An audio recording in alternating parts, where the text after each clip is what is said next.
Olá, eu sou a Ivete, eu sou Master Coach terapeuta e hoje eu atuo como coach de carreira, apoiando pessoas a trabalharem no que elas gostam, terem um bom retorno financeiro e, consequentemente, realização pessoal e profissional. Hoje eu realmente amo muito o que eu faço e eu queria contar aqui um pouquinho da minha trajetória de vida e de como que eu me tornei uma coach de carreira. Bem, eu nasci no interior do estado de Santa Catarina, eu sou filha de agricultores, comecei a trabalhar com 7 anos de idade na produção fumageira da minha família. Naquela época não era proibido o trabalho infantil, muito menos na agricultura. Eu sempre gostei de estudar e eu sonhava que um dia eu pudesse morar numa cidade na qual eu pudesse estudar. Então, quando eu fiz 15 anos, eu vim morar em Curitiba para trabalhar e estudar. Os meus pais não conseguiam me ajudar financeiramente, então eu tive que começar a trabalhar. Sem experiência e conhecimento algum, a não ser o trabalho na agricultura, eu tive que trabalhar como babá, como doméstica, auxiliar de cozinha, balconista. Enfim, eu trabalhava de dia e fazia o ensino médio à noite. O meu ideal era que, após o ensino médio, eu fizesse uma faculdade. Naquela época, não existiam incentivos governamentais, como bolsas, então haviam duas possibilidades: ou você pagava uma faculdade, ou você entrava em uma faculdade pública. Como eu ganhava um salário mínimo por mês, o que era suficiente apenas para eu pagar o aluguel e me sustentar, uma faculdade paga não era uma opção para mim. Então, eu coloquei como meta que eu passaria em uma faculdade pública. Mas eu ouvia muitas pessoas dizerem que realmente é muito difícil, que somente alunos de classe média e alta conseguem passar, porque afinal de contas o vestibular é muito concorrido.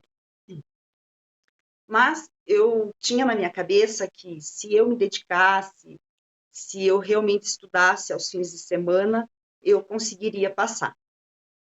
Então, quando eu terminei o ensino médio, eu prestei o meu primeiro vestibular e realmente foi um total fracasso. Eu não cheguei nem a ir para a segunda fase.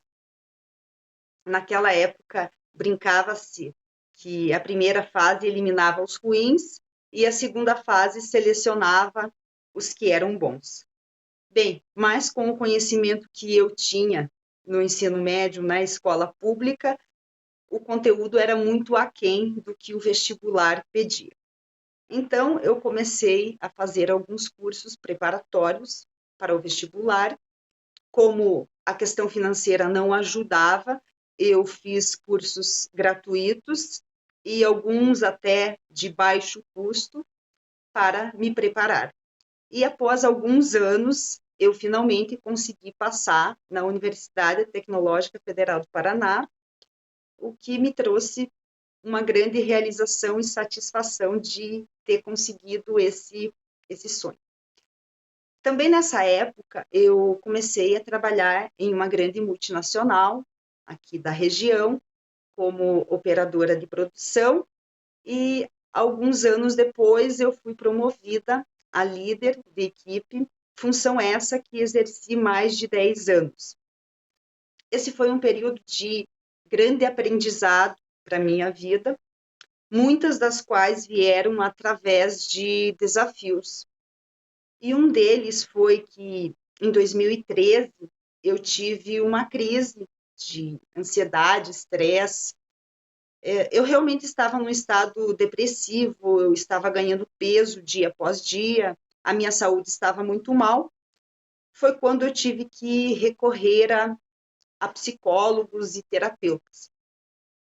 E ao entender como a nossa mente influencia em nossa realidade, isso me despertou um grande interesse por essa área.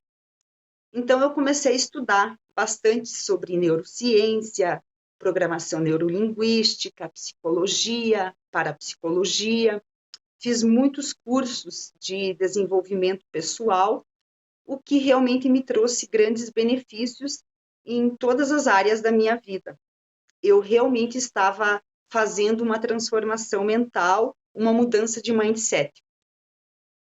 Eu pensava que um segundo passo no sentido profissional seria um dia eu trabalhar com desenvolvimento humano e treinamento.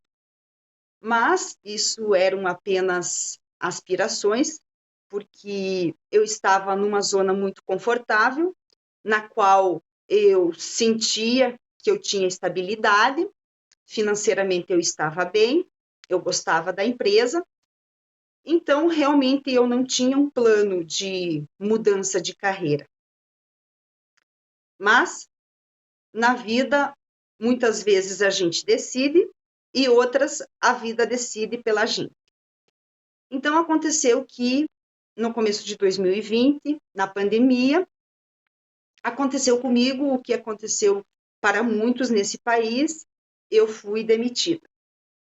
Aquilo foi totalmente inesperado e doloroso para mim, afinal de contas, o contexto de pandemia não era nada favorável. Após algum tempo refletindo e digerindo a situação, eu comecei a pensar em quais seriam os próximos passos.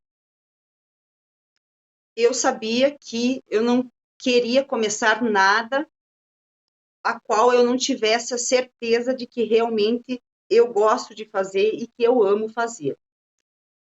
E avaliando dentre as coisas que eu tenho conhecimento e experiência, a área de desenvolvimento humano é realmente a que mais me cativava. Porém, eu nunca trabalhei diretamente nessa área, tinha apenas o conhecimento e o teste que eu fiz comigo mesma.